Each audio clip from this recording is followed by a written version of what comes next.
Hello, friends. Today I'm going to read you an essay that I wrote about something that happened last weekend. I am putting this essay out on Substack as well as YouTube. If you would rather read the essay, you could read it on Substack, but if you'd prefer to listen, you can do that also on Substack or YouTube if you wanted to see me talk to you and play the guitar a little. Okay.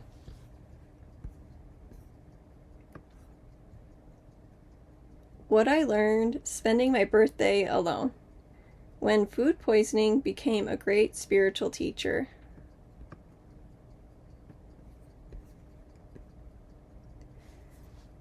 March 21st, 2026. My life clock turned to 32 this morning, and the wind blew violently all around me.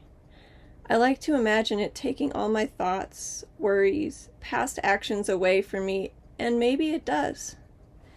I'm not always the nicest person. I've made my fair share of mistakes, yet I didn't think I'd spend my birthday alone. He has more grays than he should for being a month behind me. His wrinkles show crow's feet at the corners of his eyes when he smiles, or ripples of waves when he furrows his brow.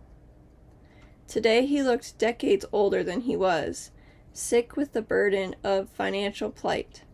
He still brought me here today, to one of our favorite places of frog choruses and massive elk gatherings, with snow-dusted peaks in the distance.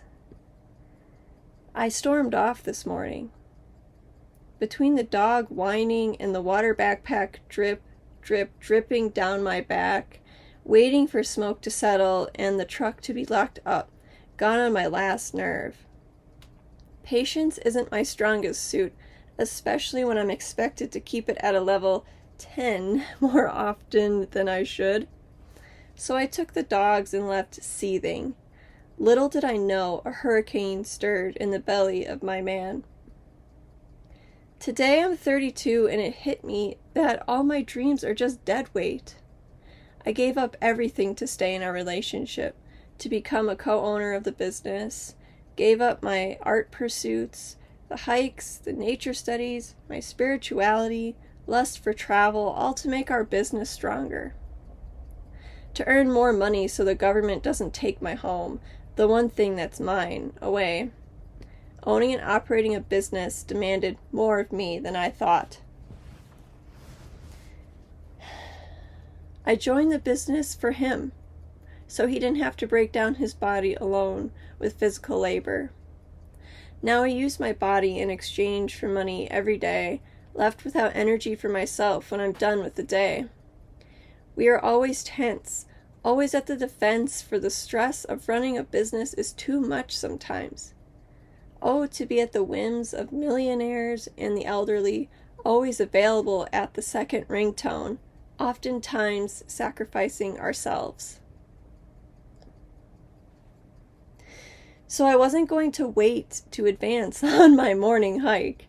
It was my day, and I didn't want to sacrifice any more of myself for him. He already has all of me. I just need a smidgen for myself, you know? Is that selfish?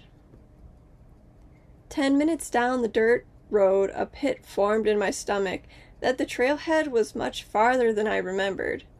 I carried on anyway, my anger a gust of wind cycloning me away.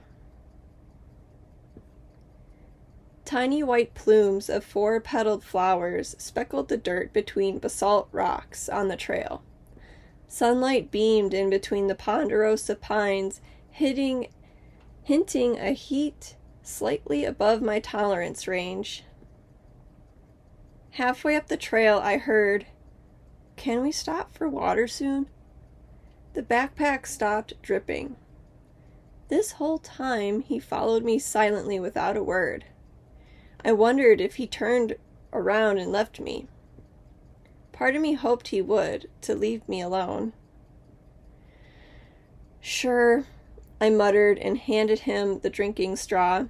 He didn't know I was upset and writhing inside. My mind rattled off dozens of remarks I could fire off at him and let him know it. I gave up everything for you. I never get alone time anymore. You're so mean to me at work. I sacrificed so much for us. I miss our old life at the cabin surrounded by the forest. At least I could be an artist there. But instead he groaned. I don't feel good. There's a storm in my stomach. So I didn't say anything. We carried on around the dry lakes on the mesa. We approached 3 hikers with smiles and camping packs on their backs. Good morning, enjoy your hike. The 3 of them trotted by and waved. Envy added to my fury.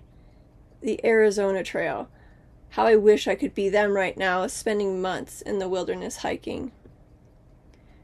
I think I'm gonna puke, I heard from behind me, and I turned. Want me to take the dogs? I held my hand out and grabbed the leashes. He turned around. Okay, I'll walk ahead a little, to give him some privacy. 30 steps later, I turned around and saw the first round of violent retching off trail. He walked a ways and laid in the grass. I waited. Gave him space. Gave me space to put my embers in a cage to deal with later. Are you all right? I asked when he returned, feeling guilty, shameful for my emotions just a few minutes ago. Yeah, I'm just nauseous. I'll be fine, but might have to puke some more. It sounded more like a question for himself, wondering what his fate would be for this weekend. What do you think it was? To me, it sounded like food poisoning, which could only mean one thing. A sick husband off-grid in the wilderness on my birthday. A cocktail of mixed emotions. That pizza I ate from Whole Foods Hot Bar, he said with certainty. I saw the tomato skins and capers undigested into my mess. I let out a single laugh. Ew! I remember when I got food poisoning from the Whole Foods Hot Bar a couple of years ago. It was horrible and lasted for 2 weeks. It was literally the worst time of my life. All we can do is keep walking. He carried on down the trail. Camp was 2 miles away. We stopped several times to puke or rest under a tree. Ollie and I walked ahead, and I heard groans from behind. Since we carefully parked the truck for camping a few hours earlier, I couldn't go back to get it and pick him up. He carefully maneuvered the tires around huge rocks jutting out of the driveway that I didn't trust myself to drive over. We practiced patience and inched our way back to camp, down the trail and along the long dirt road along the forest. I set up a blanket and a pillow on the dirt when we walked up to camp, and he laid down to sleep. The sun was beating down on the truck bed, making it too hot to sleep in our bed. And just like that, I was alone. Conflicted with the array of situations laid out before me, I could feel my emotions stirring, the misfortune of our weekend plans, feelings of sympathy for my sick husband, realizing it was the first birthday I'd spend on my own and not celebrating with people, actually getting my wishes for alone time in one of my favorite places, with all my creative outlets set up by the chairs. How should I feel? How do I feel? What should I do? Food poisoning meant puking, sleeping, and time for rest. He was unavailable in every way, and I knew there was nothing I could do for him. Going home wasn't an option with the truck parked down the dangerous driveway. At home, the temperatures were close to 100 degrees Fahrenheit in the desert. We purposely drove to higher elevation for a cooler weekend of peace and quiet. At home, we'd be miserable in our tiny camper with sick smells stuck inside. Nature was a much better option for passing this bug. And so he slept, and I pulled out my guitar.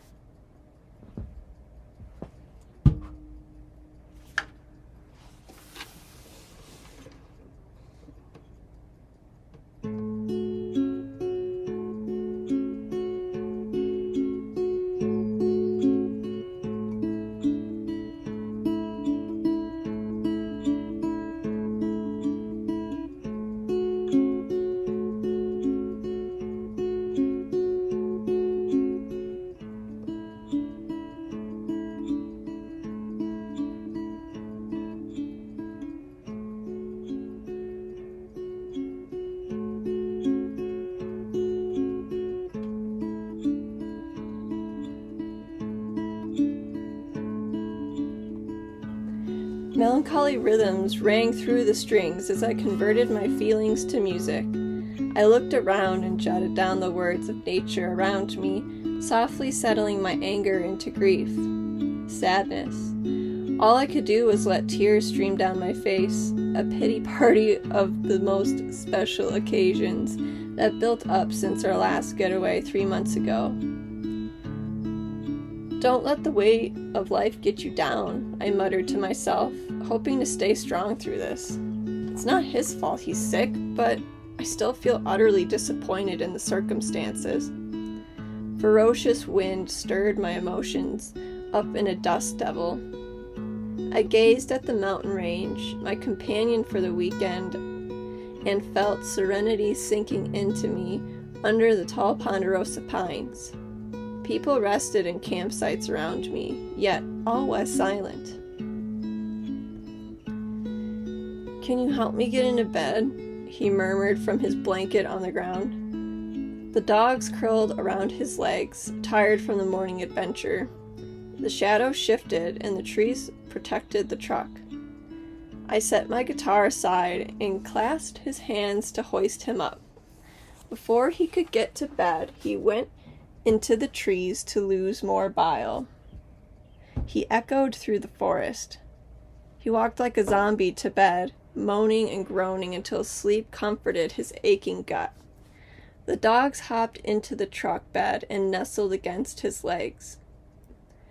We brought enough food for a week, and my stomach gurgled. I had to eat something despite being alone. On the oversized breakfast table, I assembled a charcuterie board of fruit, meat, cashew cheese, crackers, and olives, and sat down for my solo buffet. The last several weekends, we shared the same picnic at the creek, relishing in the pleasure of fine ingredients mixed together on crackers. Eating something we loved together alone wasn't as pleasing. I was reminded of the message Christopher McCandless jotted in his journal at his dying hour. Happiness is only real when shared. I contemplated life without Austin, a life alone. This experience of him being unavailable in every way, and me getting to choose all my moments for myself, was a peek into this possibility. Our lives have become so enmeshed with each other that it's sometimes hard to tell the boundaries between our beings. We live in a 150 square foot camper together, work and run a business together, travel in our truck together, skate, disc golf, share hobbies. There are a total of 4 hours or less we spend apart from one another a week, and we still drive together for those hours. We are codependent with each other 24/7. Having a birthday we couldn't share made me really sad. Some say codependency isn't good, but we're codependent in the right ways. I don't need him to do anything for me in life to where it's dysfunctional, but I genuinely want to share all of our moments together, out of love and enjoyment of each other. I think he feels the same way. I assembled my cheese and crackers and watched the mountains. If I ran our business alone, I'd have to pass on some of our clients because the ladder work is too hard. I could still pay for Stella, our camper, the truck payment, although I'd get something cheaper. The insurance, rent, other bills. I could talk to our clients and carry on our relationships. I'd have to split up work on multiple days or favor the easier jobs over the ones with high windows. I could, but I wouldn't want to. This business is what it is because we're a team and we do it so well together. More tears fell.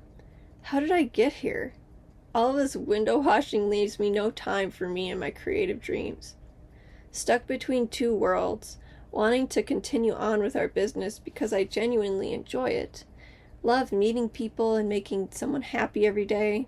And we're so lucky to have created a job we both find fulfilling, pays more than minimum wage, gives us so much freedom, don't have a boss and don't have to worry about mainstream workplaces. There's no other option I'd want for work. Yet it leaves me with so little time for me and my creative life sometimes. Winter never came in the desert this year, and neither did our off-season. Without my creativity, I don't know who I am. I feel that part of me slipping away. Under my built-up anger was grief. My pity party grew and grew until I couldn't bear it anymore. I have to call someone. No chance that Austin would recover today. He was still puking his guts out. So I texted my sister, "Are you busy right now?" The old me would have endured this pain alone. My pride, the desire of not being wrong in my family's eyes, kept me from asking for help. Pretending I don't struggle to avoid comments, to move back, always kept me from trusting them with my feelings. I felt weak and needed someone to know the very human things I was experiencing. "I'm just making dinner. Is everything okay?" She replied back right away. She caught on to the unusual text from me on my birthday and agreed to FaceTime after I explained the situation. "Let me walk to the pond so he doesn't hear me," I texted. It was bad enough Austin was sick. I couldn't bear him knowing all the pent-up emotions I had about work on top of that. Tears poured from my eyes as I told her everything. Not just the birthday plans being ruined, but the feelings I pondered all day long. She listened. We laughed. Made my human emotions lighthearted and funny, and the heaviness drained away. "You know, Ash, you gotta make time for you too," she said. "Yeah, I know, but my creativity has been so down in the dumps since my last book came out. All that poetry, all that negativity of being an artist and feeling like a commodity keeps me from making anything. I don't know how to move on." "I know how you feel. People on the internet are so cruel and crushed my joy for music, telling me I had bad taste. There's just some things you need to keep to yourself, only for you. Remember, you're an artist to create what makes you happy, not what everyone else demands of you." She was right. She endured her share of internet cruelty, being a wedding photographer and a music curator influencer over the years. Jingles approached from behind, and the dogs nuzzled my arms. Austin soon followed, white as a ghost, and sat next to me. The three of us chatted for a moment before I sent him back to rest. "Thanks, Kels. I really needed this talk. I love you, Ash. You're gonna be okay." I got up to go back to camp, a new outlook ahead of me. Evaded by what I could create next, I plucked my guitar until I became hungry again. Austin groaned in the truck after puking some more. He wouldn't be eating. I opted to make a wrap and watched the mountains again. Time was non-existent all day, between making music and writing poetry, staring off into the distance. The wind filtered out the debris in my field, and my tears filled the ponds, slowly evaporating away in the winter's drought. Canadian geese and wood ducks flew their rounds, switching between ponds. Choruses of frogs chirped away, hidden in the skeletons of last year's reeds. The mountains mirrored my moods and changed colors as the clouds drifted by.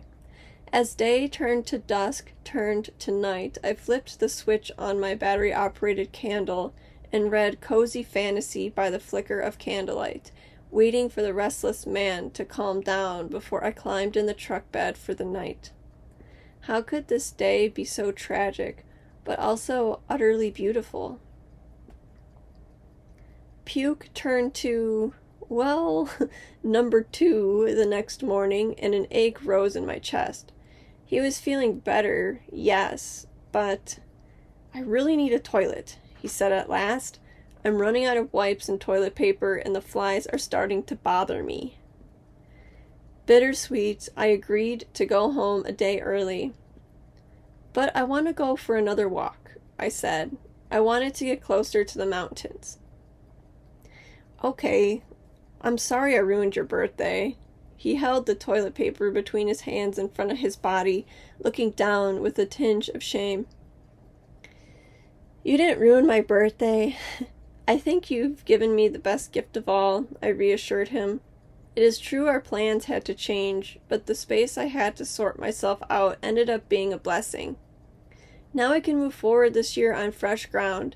We can always go on more day trips to the forest. I kissed his cheek, and he walked into the forest with a dwindling roll of toilet paper. Thank goodness for hillsides covered in rocks set deep in the soil. Turning them over left huge holes in the ground for leaving surprises for small soil creatures. The dogs and I went out at sunrise to look for one of the dry lakes on the mesa. A much closer walk than the day before, we found it, green with life and a small pond in the center, most likely for cattle. We explored a bit before going back. The second walk, the dogs and I sauntered along the ponds near our campsite towards the mountains. A ranch lay in the foreground, where just a few months ago we witnessed a herd of 100 elk grazing. In early spring at this elevation, the grasses just started peeking through dry, fertile soil, a promise of lush life if only Mother Nature would fulfill the request for rain. Thank you for everything, I said to the air, the mountains, frogs, ravens, and geese, for the beautiful polarities of life, to feel grief and beauty at the same time, for gratitude of being provided for and still feeling like I don't have enough. It's all perfect as it is, and the older I get, the more I realize that no matter my dreams and visions for life, no matter how much I believe or try my best to succeed, the universe has other plans, usually better ones for me. Life will never go my way, yet I can enjoy life by being in the present moment, living day by day, keeping my plans loose and simple because the future is never certain. All I can do is ride the lazy river life has me on, have fun on my little boat, and see where I end up. My feet brought me back to camp to find Austin gone again, so I began the shuffle, moving bags from the truck cabin to the bed. I heard a loud cough coming from the forest and felt the gut wrench of another round of puke. Moments later, he returned. Did you hear that? Yeah, did you puke again? Are you okay? All I could do was ask for status updates and listen. No, that was my ass. It was a sandal splasher, he smirked. I gasped. What? We laughed. At least we were making jokes of this now and it wasn't so serious. For once, I drove us home after he rock crawled up the driveway. This was the first time I drove a long distance since I sold my truck 3 years ago. He always drives us around since it's his truck, so being driver had me feeling empowered. I had to pull over a few times in the forest to let him unload. On one forest road, I got out with him to walk around the forest. Down at my feet, I noticed hundreds of pink spring beauties, Claytonia rosea, scattered around the bases of ponderosa pines. I grinned wide. Hello, I didn't know you grew here too, I said to them, remembering the days I roamed the forest in Wisconsin. My love for nature, sauntering, and plant identification started there, and since we left 3 years ago, I felt a void in my life. Spring beauties were the first signs of spring in the forest we lived in, coming up in thousands around the trees surrounding our cabin.